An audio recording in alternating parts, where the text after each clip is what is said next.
One is that number 9, about annually reviewing existing leasing agreements, contracts, and MOUs. I know for a fact this isn't being done because of the Joint Facility Review Committee work that I embarked on in July 2025. The team tried to find MOUs.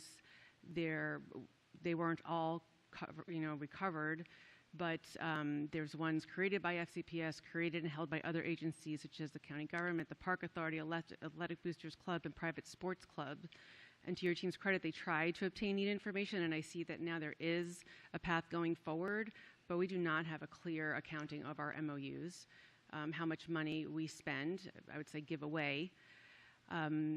The range of out-of-date MOUs, the most egregious is 1987, the MOU for school-age childcare, or SAC. And I recognize that this is not all on the school division to fix, but I have not seen enough movement towards getting this rectified.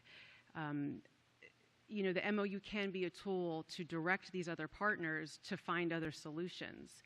And the more we just stay at an impasse with these partners, the worse it gets for our kids. I mean, at this point, we're now using instructional dollars to pay for facilities, and we have a community use program that's run amok, really. So continuing to let this fester, it's not an acceptable option. And no one in elected office in this county or paid to be a leader should be fine with the status of how the $9 million in public facility assets are being stewarded in this county. And but I can't change it alone. I also think the policy work is incomplete. Not included in this is 5028, the system of inventory management. That's pretty essential to risk management. The data security policy, 6220, data security, data processing recovery, and contingency planning. That policy under IT has not been updated in 11 years. It's from 2015, even though we are actively creating an AI policy. And the 5,000 policies dealing with finance were brought to our attention by our deputy clerk for us to review, which we'll be doing at the next week's governance committee meeting. So I just, overall, this report is, it's pretty circular.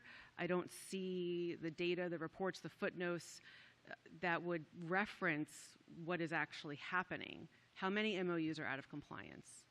How much money are we losing because we have an MOU that only accounts for $1 million in for all of our community use?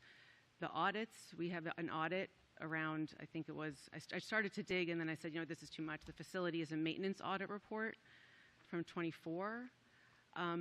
But overall, it's very hard to understand what's happening because it's not in order of the executive limitation content. So, but number 9 for sure is completely not compliant.